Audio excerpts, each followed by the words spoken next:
Welcome to Brainish English Stories. Chapter 1. The Residents of Crowley Castle. Crowley Castle is nothing more than an ancient ruin on a hill in Sussex nowadays, but in the middle of the 18th century it was the home of Sir Mark Crowley, the last baronet of that name. You can still see how grand it must have been, for some of the walls still stand, although the roof, windows, and doors went long ago. Next to the castle are an old church and a churchyard, where you can see the graves of the Crowleys who are buried there. You can see, for instance, the grave of Lady Amelia Crowley, Sir Mark's wife, who died in 1756, leaving Sir Mark with a lovely little daughter, but no male heirs. The little girl, Teresa, would inherit her mother's fortune, but most of her father's fortune would be inherited by her cousin, Marmaduke Brownlow. Duke, as he was known, was the only son of Sir Mark's sister, but both she and her husband had died, and so Duke lived with his Uncle Mark. He was about 7 or 8 years older than Teresa, and everybody expected that when they were old enough they would marry. Teresa had a French nurse called Victorine, who had looked after her mother and now looked after Teresa, almost as if she were Teresa's mother now. She made all the important decisions about Teresa and was constantly with her, making sure that Teresa got everything that she wanted. She loved the child dearly and risked her own life to nurse Teresa when the child was sick with an infection. Sir Mark was a good-natured but rather lazy man, and he allowed Victorine to choose Teresa's tutors.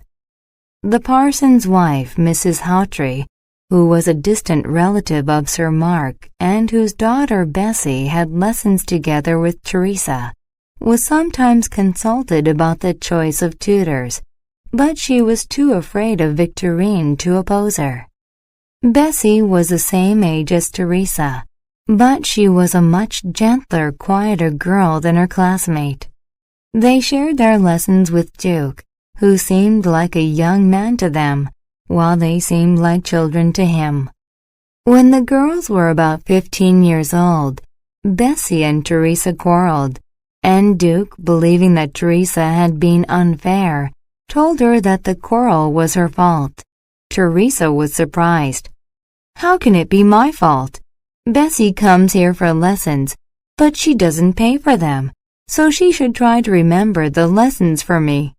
If she doesn't want to do that, she can stay away because all she will ever be is a maid."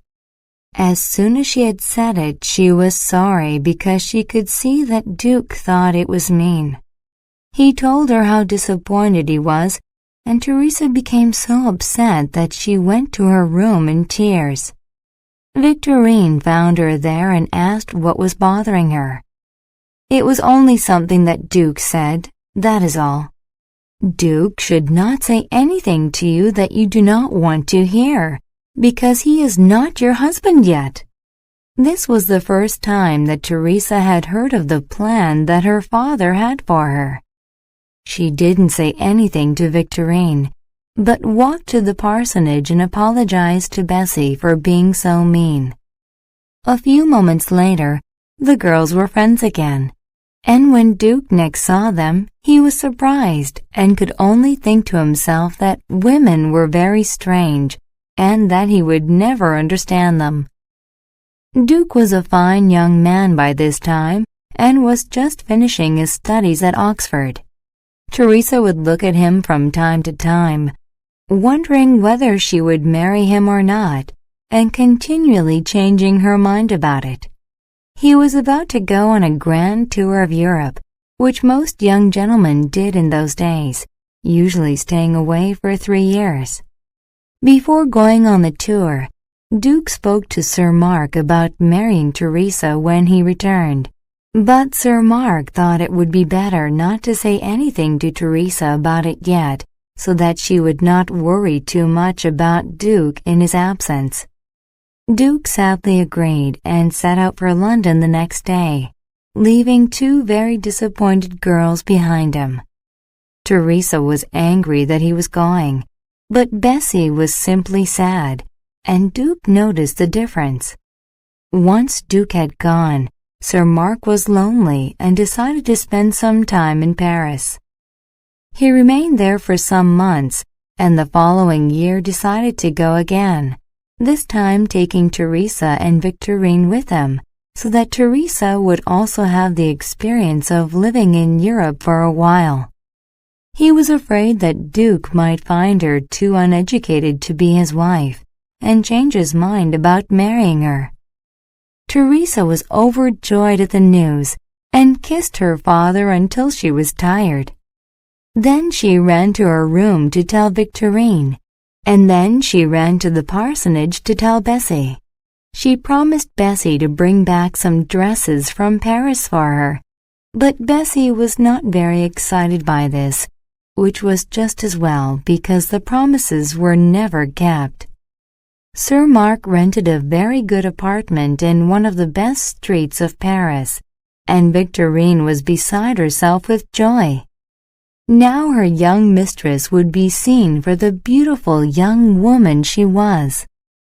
They went riding in a handsome carriage behind handsome horses, and Teresa was encouraged to buy whatever clothes she wished and attend whatever operas and plays that were being staged.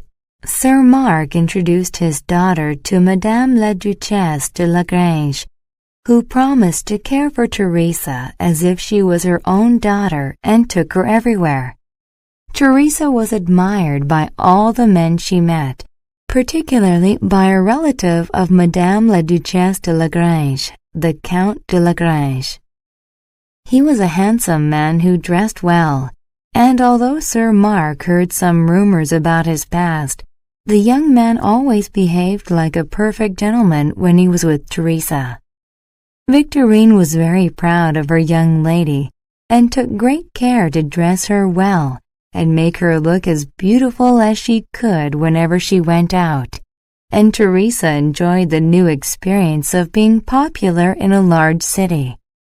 Every night, Victorine listened devotedly to the stories her young mistress told her and asked her to repeat the events that she liked best. Teresa's triumphs were her triumphs as well. Several French noblemen visited Sir Mark to ask for Teresa's hand in marriage. Alarmed, he wrote to Duke and begged him to come to Paris as soon as he could. However, Duke replied that he still required 3 months to complete his tour and was eager to see Spain. Sir Mark was annoyed and read the letter to Teresa, who was also annoyed and was kinder to the Count that day than she had been previously. Then Sir Mark had to go back to England for a few weeks, and he left Teresa, Victorine, and one other servant with Madame la Duchesse de Lagrange, and they all stayed in the Duchess's house. Of course, the Count was a frequent visitor there, and at every opportunity treated Victorine as if she were Teresa's mother, and told her what a wonderful and pretty young mistress she had. He also told her about the large areas of land that he owned, and the ancient family to which he belonged, and Victorine soon began to tell Teresa what a wonderful man he was. Victorine, however, did not know that the Count owed far more money than the value of the lands he possessed, and that his family had a very bad reputation.